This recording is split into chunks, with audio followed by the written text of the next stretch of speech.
Good evening, sir. So it is true. The famous Dr. Reed has joined us. I can't think of any better news during these terrible times. Do we know each other? Actually, yes. We met once before, at the Rockefeller University in New York. Dr. Tippett, yes, I remember. I was assisting Professor Carell in his research about coronary bypasses. He had nothing but praise for you. He was also very confident about your future. And look at you now. Eminent surgeon and blood transfusion specialist.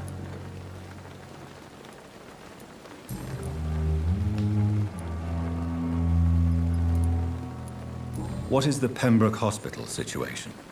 And please, speak freely. This hospital is not exactly the best of London. I'm sure you are used to working in a better environment.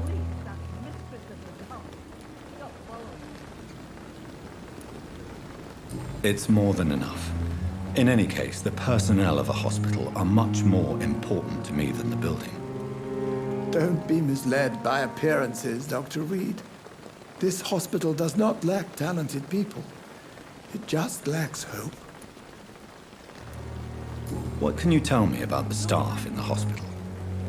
Some are really good, and others are not so good. But during this troubled period, there is no time for slander.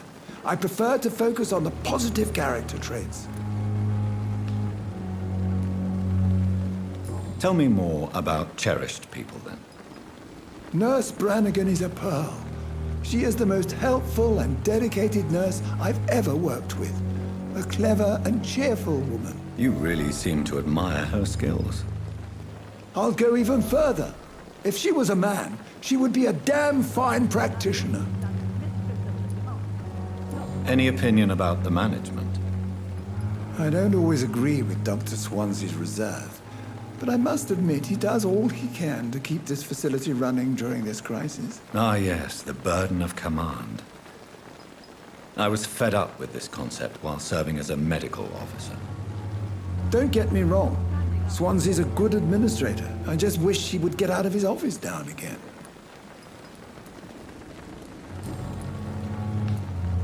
You're exhausting yourself, Corcoran.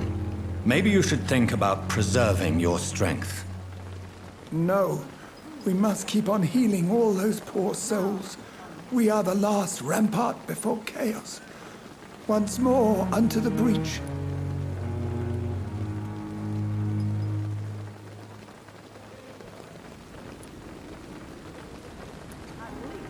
Nurse Brannigan is worried about you, Doctor. She should not have told you that. I will have a word with her. You don't have to blame her for her honesty. I'm not that kind of man, my dear Jonathan.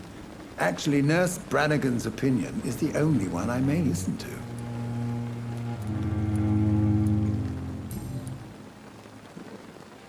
Do you need any medical assistance yourself, Doctor? Come on, don't be ridiculous, dear colleague. Goodbye, Dr. Tippett.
This is no time for self-pity.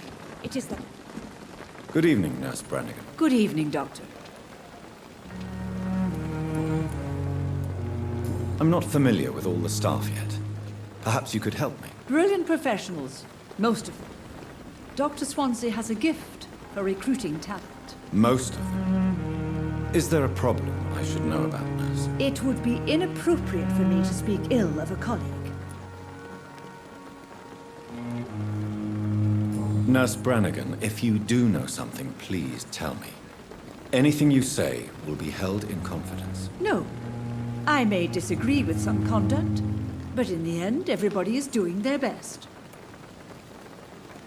Do you require medical assistance, Nurse? Thank you for your concern, but I'm fine. Goodbye, Nurse. Call me if you need assistance.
Good evening. I'm Dr. Reed. Always a pleasure to meet a colleague, sir. Especially when he was supposedly dead. A colleague. Are you a doctor too? Not anymore, sir. I used to be Dr. Rakesh Chadana. Now, I'm just Mr. Chadana, pawnbroker and humble guardian of this morgue. What do you mean, you used to be a doctor? Was your license revoked? No, sir. It is just that I like to be precise. I run a little pawn shop while taking care of the dead. But I used to be a real doctor.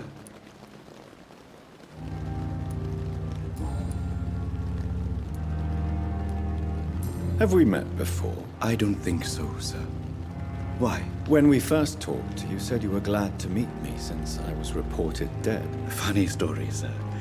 Your sister came here a few nights ago. You were missing, and she was looking for your body. She must be very relieved now. Are you afraid or uneasy being surrounded by so many corpses? Why should I? These bodies are empty vessels. Flesh left to decay. Poof! No soul anymore. All gone.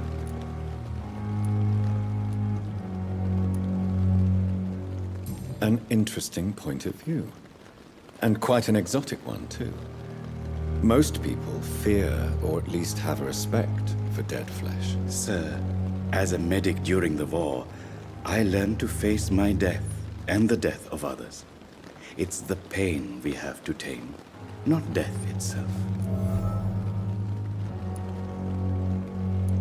How did you get this job? After I left the army, I worked as an undertaker down by the docks. A dangerous place with many an unpleasant business there. Milton Hooks helped me get a job here. Do you work here alone? Yes, very easy work, sir. All I have to do is watch a few bodies. The situation was very different when the main morgue was still open. Why do you have to watch these bodies? Because these poor fellows have no names. We keep them in case someone comes looking for the missing. Sadly, very rarely happens. Why close the hospital's main morgue? It was for sanitary reasons after the beginning of the epidemic. Cadavers had to be moved to the nearest mass grave.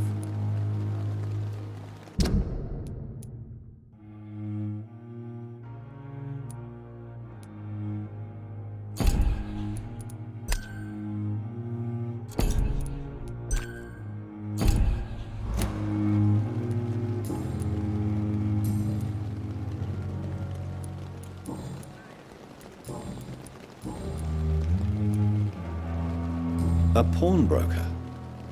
I expect you get all types of people here. Yes, sir. All kind of people. For I sell all kind of goods. What kind of goods? With the quarantine, it's not always easy to buy things. So I trade, I exchange. Some people sell, some others buy. I like to help. Who comes here to trade with you? It's very unhygienic, even unsafe. Diseases can spread. For the customers, for the hospital. I'm very cautious, sir. I've been a doctor, remember? And all my clients are good people. In fact, I think I only know good people.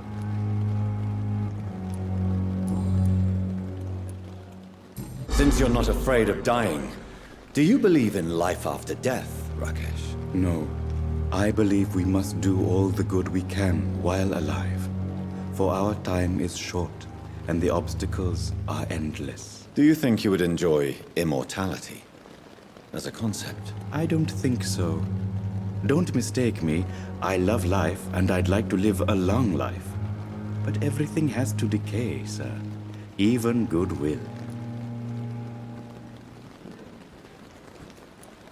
Do you really believe goodwill cannot last? As I said, sir, everything decays. If I was to never die, goodness, I would be bored or worse. And I like to be helpful, sir. Quite depressing, wouldn't you say? Yes, but the good news is, we'll all die before losing our humanity, sir. So you're ready to die? No, I am not. I don't fear death, for I won't see it. What troubles me is the pain my death will inflict to those I know. You're a wise man, Mr. Chidana. No, Dr. Reed. I am a foolish man. But I like to think otherwise.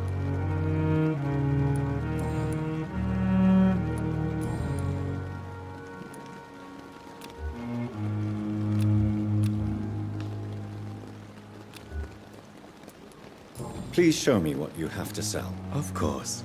It's just trinkets and curios, really. But I'm sure they can be useful.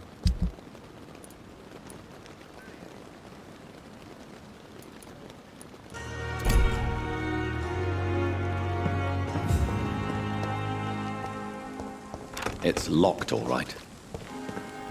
It's locked.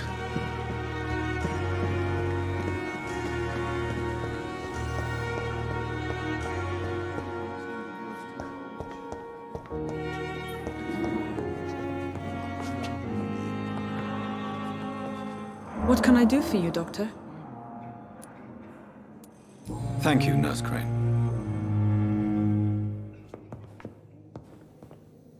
Good evening, Dr. Strickland. And good evening to you, Dr. Reed. Can I be of any help?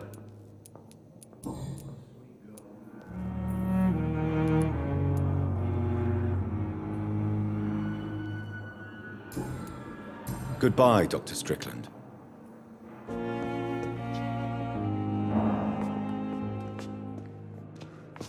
Good evening, sir. Doctor. What can I do for you, Doctor? Thank you, Nurse Crane. blundering idiot.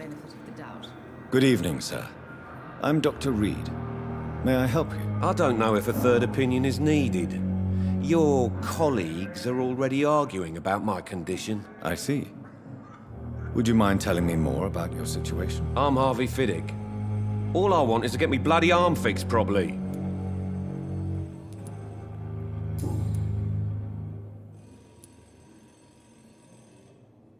Tell me about yourself, Mr. Fiddick. I'm just a regular guy waiting to get his arm fixed, so I can return to work and to my family. I was more curious about what you were doing before being hospitalized. I'm a carpenter, and a good one too. But that means I need both arms to feed my family, Dr. Reed. Tell me about the doctors who are arguing about your case. Strickland and Aykroyd. They both want the best for me, but there's a lot of pride there. Doctors are no different from carpenters, it seems. What do you mean? I often had professional arguments with rivals on a building site. Difference is, I disagreed about wooden nails, not flesh and bones. Are you satisfied with your treatment here? Well, it's clear that I've chosen a bad time to be injured. Forgive my bluntness, but you seem overwhelmed by cases of the flu. I won't lie to you about it. I'm afraid we are. Are you sure you don't want to operate yourself, Dr. Reed? I have the feeling you're very capable.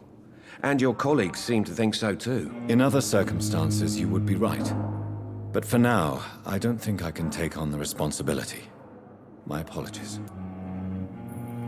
Is there anything else that's bothering you? Can I help in any way? I'm all right.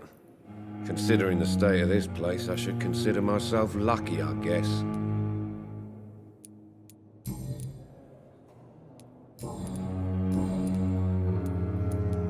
Tell me about your injury, Harvey.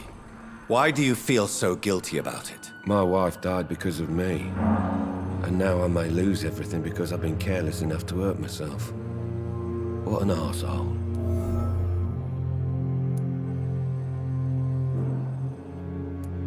You can't hold yourself responsible for your injury, Mr. Fiddick.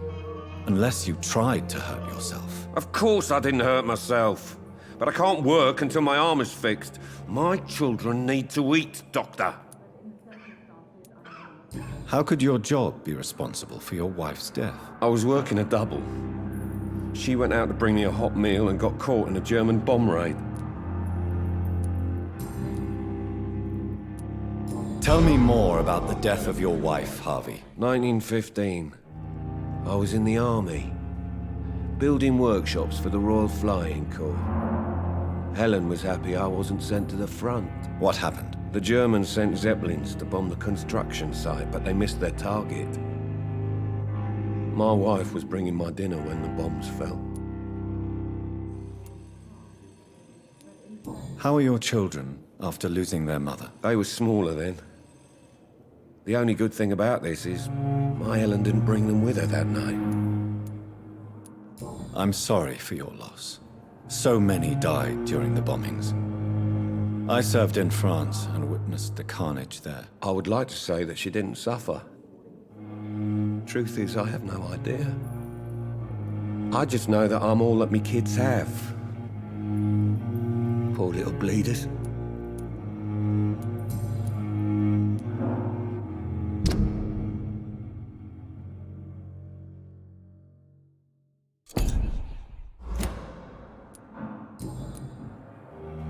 Goodbye for now, Mr. Fiddick.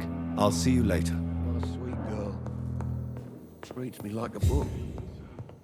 I'll never steal anything from her.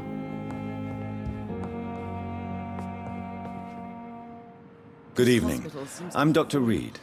Can I help at all? No, Really? Why are you here, then? I don't want to talk. My throat hurts too much. I suppose that this pain is the reason you're here. Is someone taking care of you? Yes.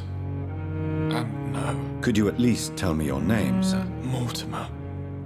Mortimer Goswick.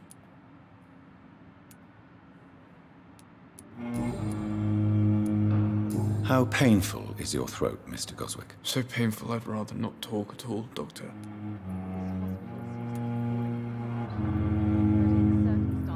I'm sure you realize a doctor and his patient have to communicate, sir. Would it help if I gave you some paper and a pen? Not really. I see. Then maybe it's not just your throat that hurts, Mr. Goswick. Perhaps your sore throat is just the consequence of something more hurtful. Yes, maybe. But I don't want to talk or even write about it now.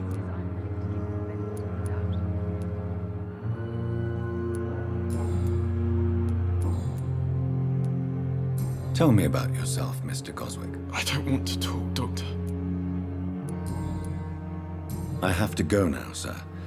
But don't hesitate to contact me if you need any help. Good evening, sir. But in the circumstance... Good evening, madam. Can I help you? It's my son who needs you, sir. I'm Dr. Jonathan Reed. How can I help your son? I'm Beatrice Goswick, mother of Mortimer Goswick. Could you check on him, please, Dr. Reed? I've heard much of your talents as a physician.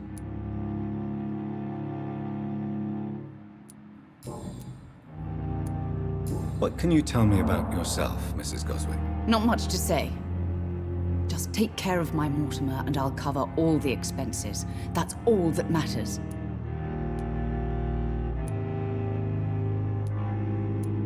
May I ask if you have an occupation, Mrs. Goswick? I'm a teacher by profession. I teach young women who are more ambitious about their futures than their families.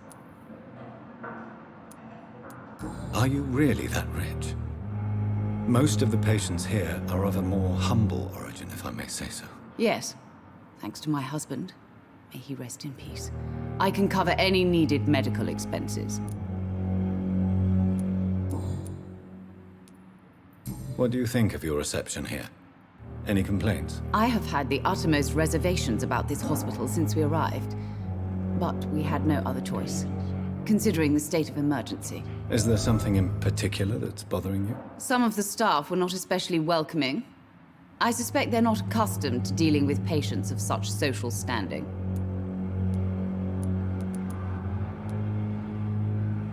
Tell me more about your arrival at the Pembroke Hospital. What gave you such a bad first impression? The ambulance driver was quite rude, for a start. And that nurse, Miss Hawkins, seems to have quite a dubious attitude. What do you mean? She managed to secure a bed for my son despite the epidemic. It was a relief, but it wasn't cheap.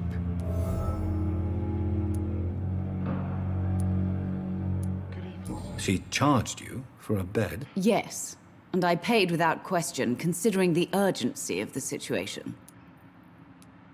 I share your concern, Mrs. Goswick. Be sure that I'll talk to the people involved. I don't expect compensation, Dr. Reed. But I'm aware such behavior would not be tolerated in other hospitals. Do you require medical attention as well, Mrs. Goswick? I have other concerns right now, Doctor. But I'm fine, thank you. Goodbye, Mrs. Goswick.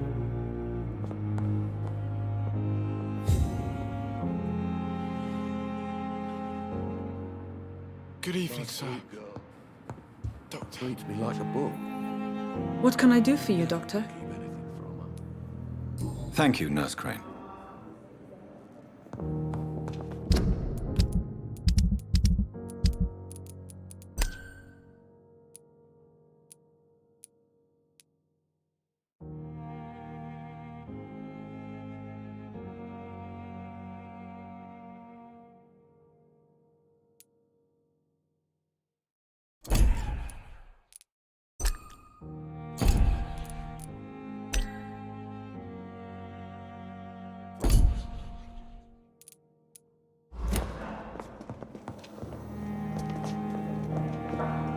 I'm quite busy right now, Dr. Reed. Tell me, Waverley, what do you think of Dr. Strickland's enthusiasm for his experimental research? Strickland is playing with his patients' lives for pride and glory. Now that, sir, is unethical. Are you thinking about something in particular? Harvey Fiddick needs delicate surgery.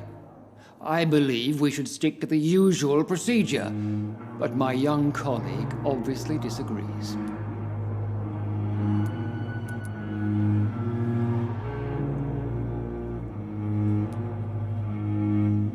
And are you not afraid that your rivalry with Strickland may be blinding you? Rivalry? I guess you could call it that. But I will never be childish enough to let my personal feelings affect my judgment. Why do you wish to lead this surgery? I strongly believe that Mr. Fiddick should not be butchered to test an unproven procedure.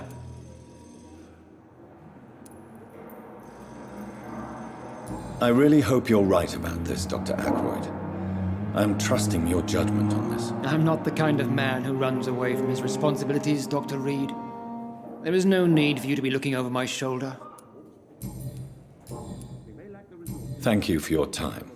We'll talk later.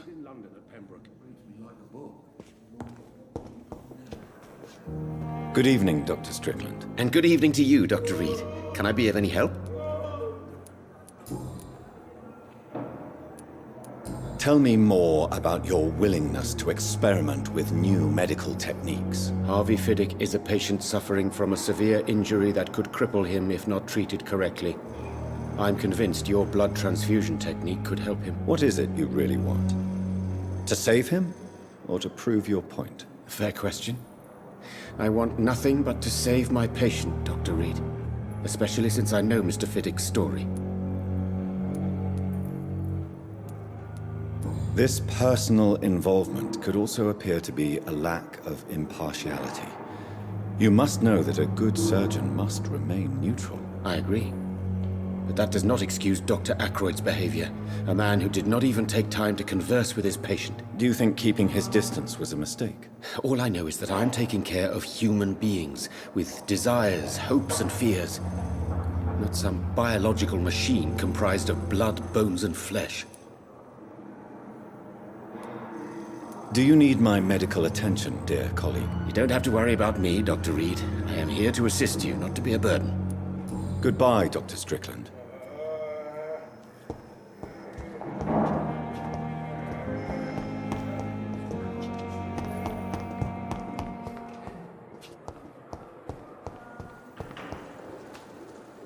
Good evening, miss. I'm Dr. Reed, the new surgeon at the Pembroke Hospital. And who are you? Your name has no meaning to me, mortal. You're nothing but dust blown by the winds of eternity. I beg your pardon? What are you begging for, mortal? My clemency?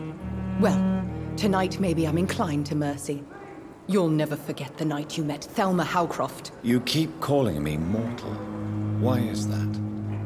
And if I'm mortal, what are you?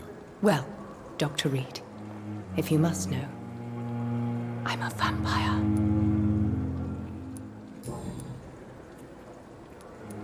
And why do you believe you're a vampire? I don't need to believe anything. It is what I am.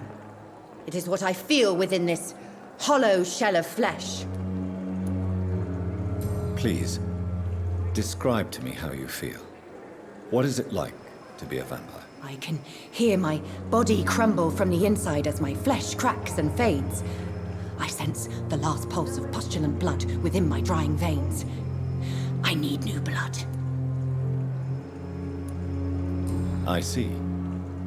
Have you ever heard of Cotard's syndrome?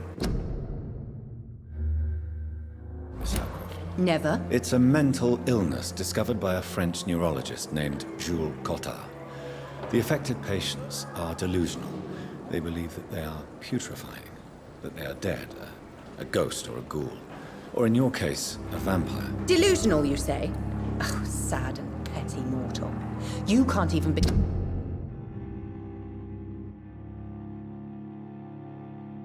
to understand the concept of immortality.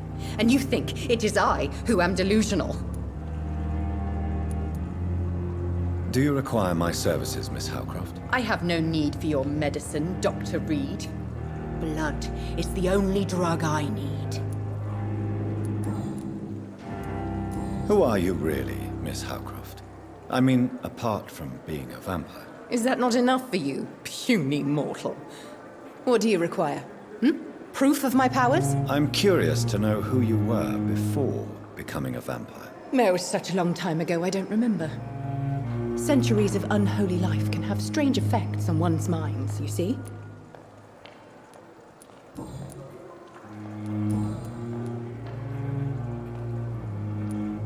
I'm assuming you must be a patient here.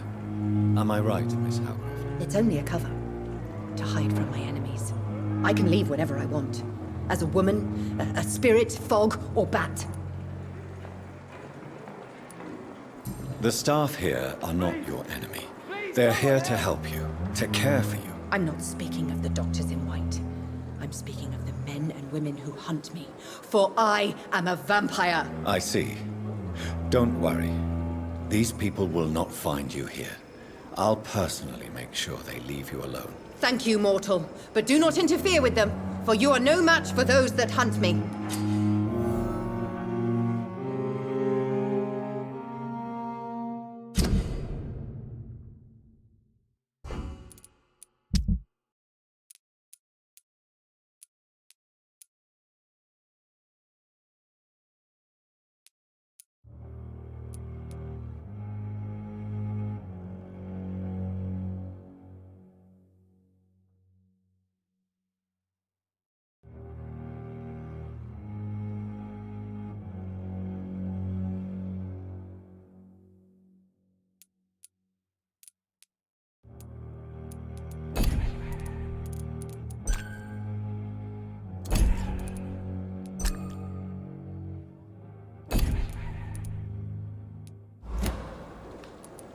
Who are these enemies you mentioned? Can you describe them? I cannot say for sure. But I sense their eyes on me from nearby. I feel them watching me every time I visit the garden near the morgue. And why do you believe you're a vampire? I don't need to believe anything. I'll leave you.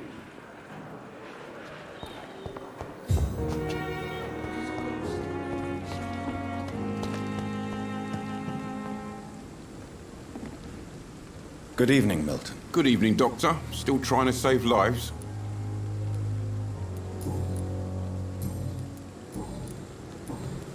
Goodbye, Milton.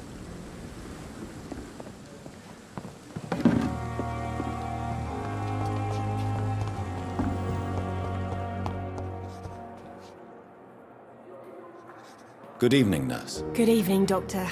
I don't think we've been introduced yet. My name is Pippa Hawkins. And I'm Dr. Jonathan Reed. Dr. Swansea has recently offered me a position in this hospital. Well, it's a euphemism that your help will be appreciated, Doctor.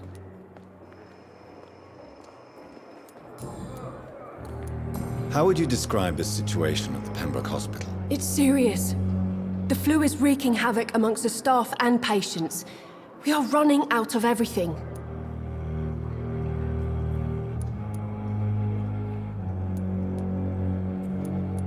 You must get a hold of yourself, nurse. Sorry, I'm exhausted. No one has any idea when this epidemic will be over. Nurse Hawkins, the Spanish flu won't last forever. Even the Black Plague didn't kill everyone. I wish I could believe you. But what if this epidemic was worse? What if in the end, nobody was spared? How long have you been a nurse? Well, long enough to see that the epidemic is winning. And no matter how qualified you are, don't tell me you'll change that.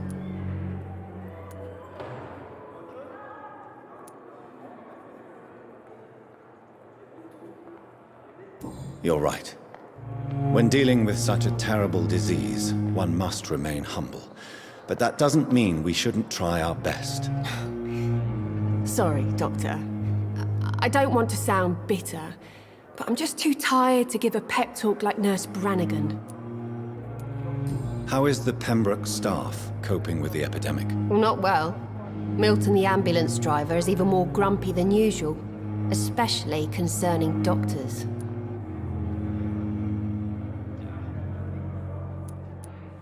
Why is Milton grumpy on a daily basis? Is it just an act? Milton's not the kind of man who's bothered about a bad reputation, whether he deserved it or not. Why does Milton dislike doctors? I don't know. Just ask him. But be warned, Milton is not the chatty type. Goodbye, Nurse Hawkins.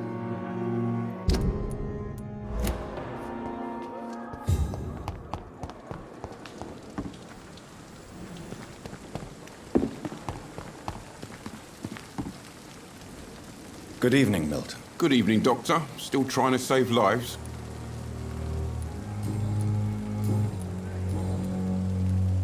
Why do you have such a mediocre reputation among your colleagues, Milton? Fuck them. Nobody knows the horrors I've seen since working here. This city was sick long before the epidemic, Dr. Reed. I know it's a difficult task, but correct me if I'm wrong. Is this not the job you are paid to do? I've seen babies left to die while their brothers were properly fed. Underage girls and boys sold to all manner of perverts. I'm sorry, I don't know what to say. Yeah, exactly. We lack words. So excuse me if I don't look on the bright side of life.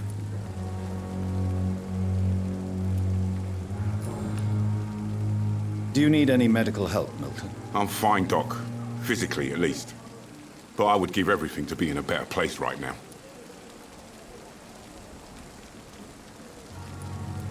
Goodbye, Milton.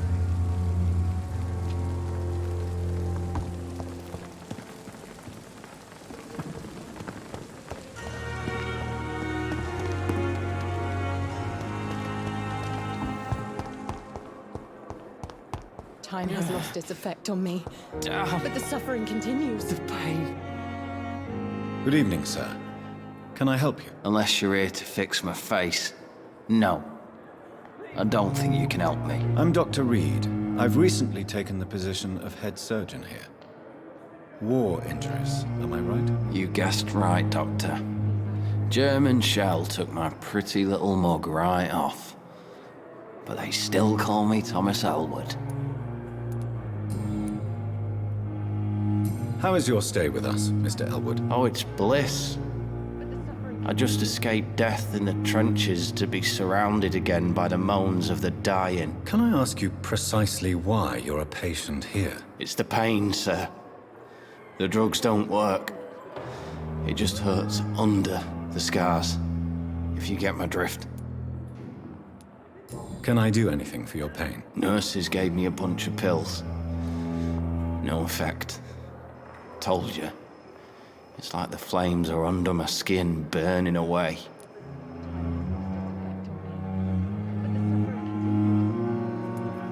Who is treating you? Is someone in particular looking after your case? Nobody since the old and tired doctor spoke to me. Started to think I was forgotten about. Wouldn't blame you. You don't seem worried by that. My face hurts so much more when I smile or cry. I've learned it's easier not to speak. But be assured I'm smiling inside.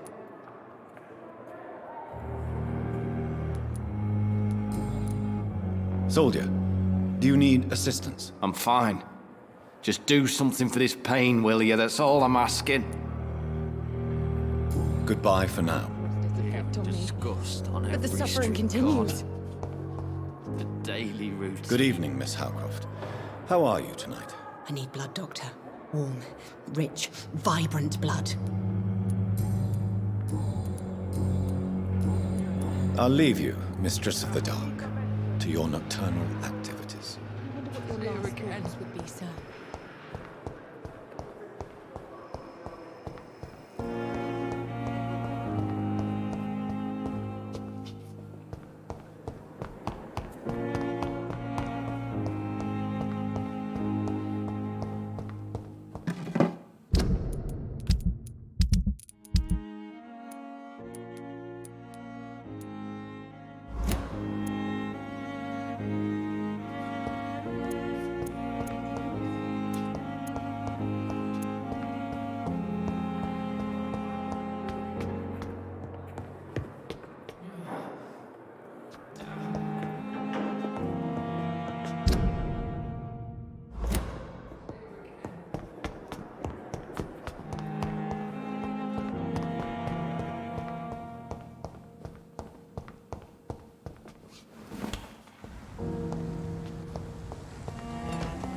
It's locked.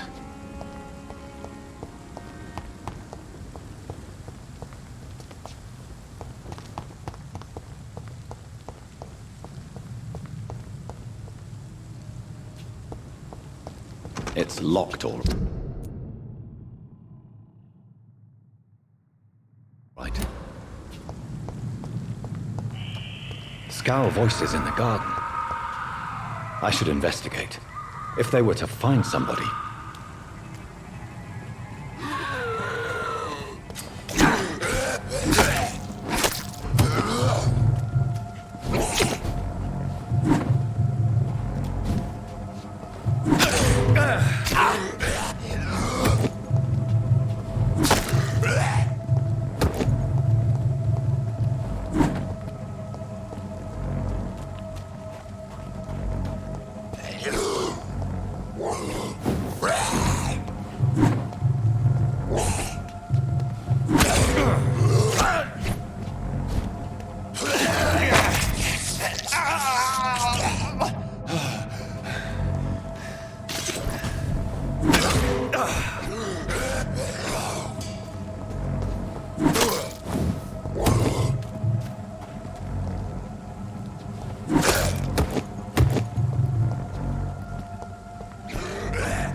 It's locked.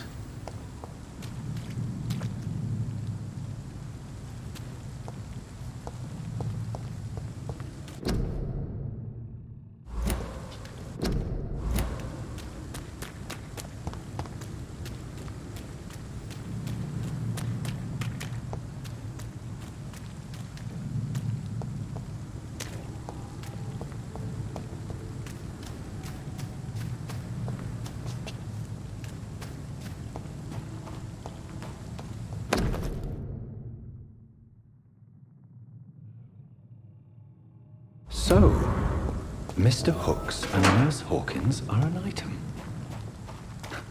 Those two have hidden their affections well.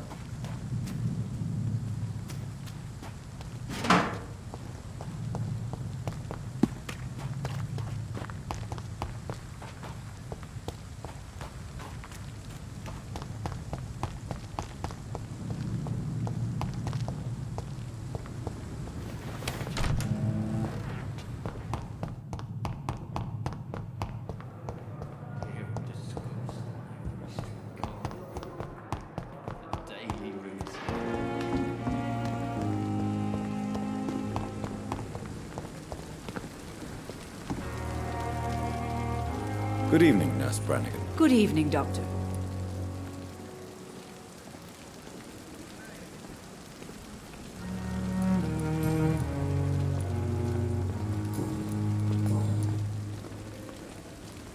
Why does Dr. Tippett's claim you're the main reason he keeps working, despite his fatigue? If it wasn't for him, I probably would have left the Pembroke years ago. Dr. Tippett does not think of you as just a nurse anymore, does he? If you're suggesting he's not taking my gender into consideration when it comes to medical practice and knowledge, I really hope he doesn't. Goodbye, nurse. Call me if you need assistance.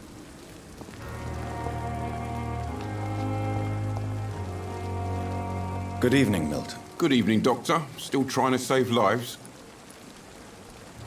I have some good news, Milton. What? The epidemic's over? I retrieved your wallet, with all the money and a certain picture. Well, yeah, Pippa Hawkins is my girl. So what? Is it the difference of skin colour that bothers you? Not at all, Milton. Good. Please, take this money anyway, to remind you to keep your mouth shut. Not everybody's as broad-minded as you, Dr. Reed.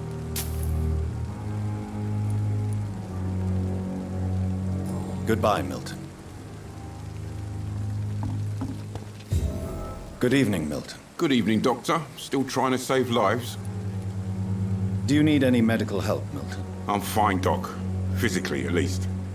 But I would give everything to be in a better place right now. Goodbye, Milton.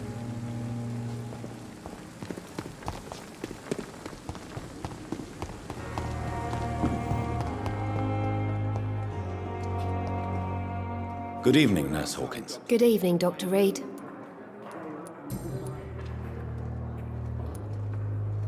Pippa, I know you're very close to Milton Hooks. Yes? Milton Hooks is my man. If you want to report me for that, just feel free, Doctor. I have no intention of reporting you, Nurse Hawkins. But are you aware of the risks? The rules say I won't be allowed to work as a nurse anymore.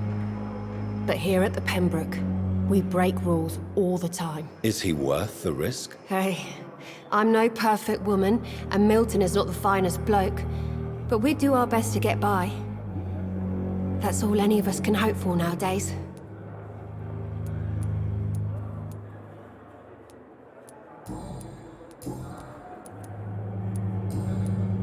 Goodbye, Nurse Hawkins.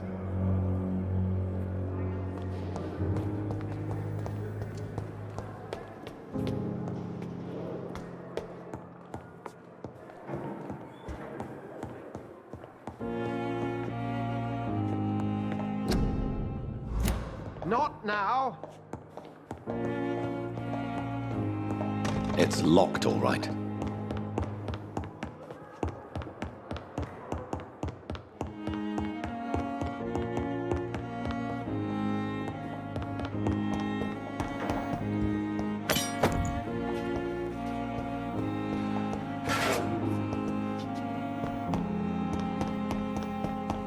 I cannot enter.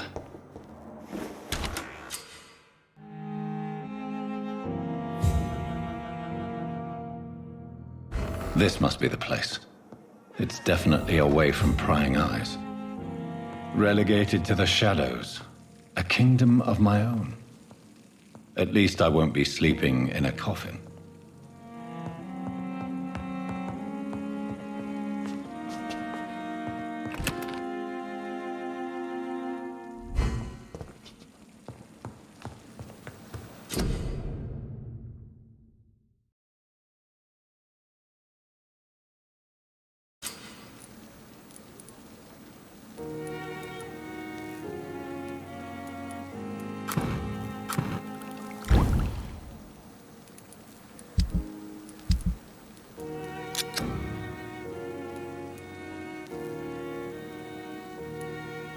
William Bishop's blood is much more unstable than human blood and shows extensive mutation.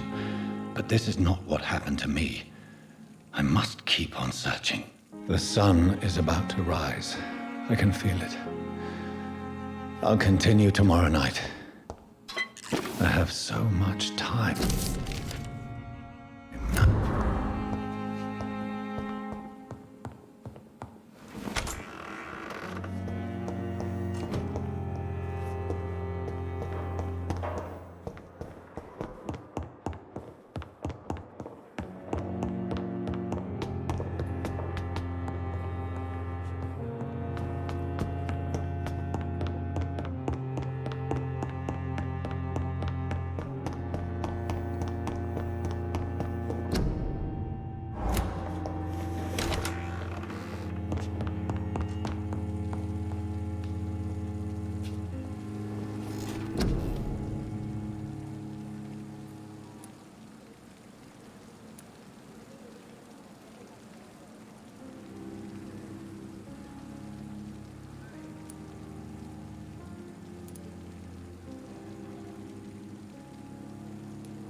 stay here until my research is complete. I'd better learn to hide my true nature from the mortals. But what about my thirst for blood?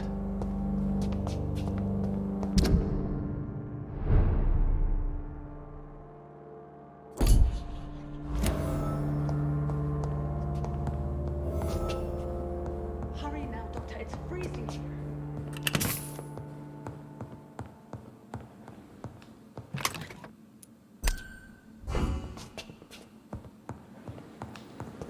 Come on, I don't have all night.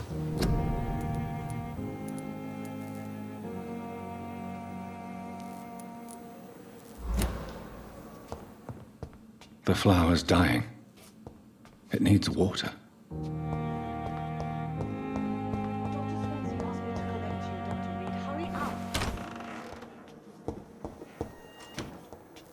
Yes, Nurse Crane? How can I help you? I'm so sorry. I know Dr. Swansea wanted you to rest, but we have somewhat of a crisis. A crisis, you say? Our supply of antiseptics is nearly depleted. I was hoping there was another box up here, but...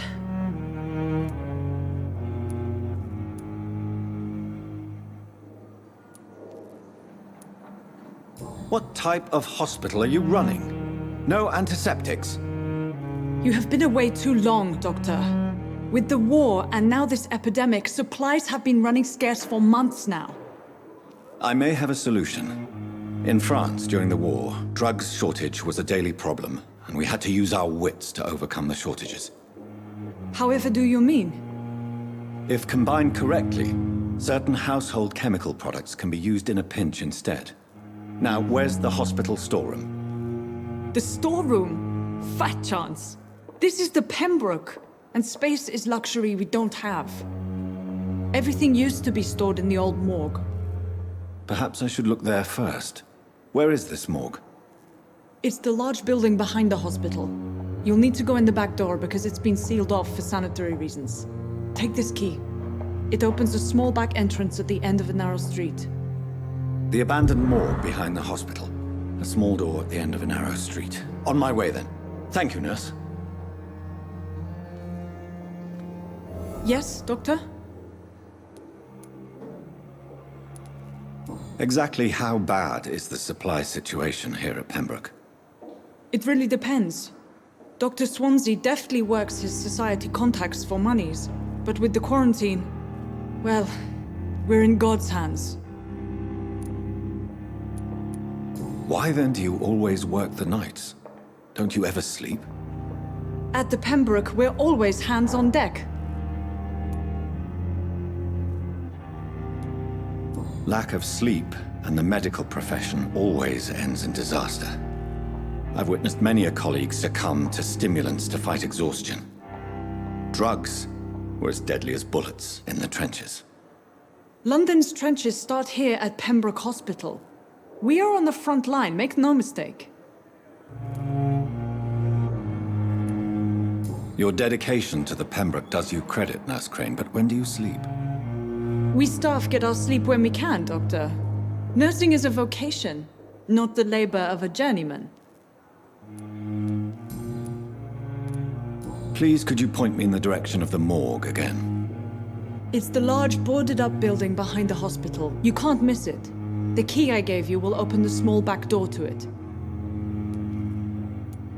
That's all for now, Nurse Crane, thank you.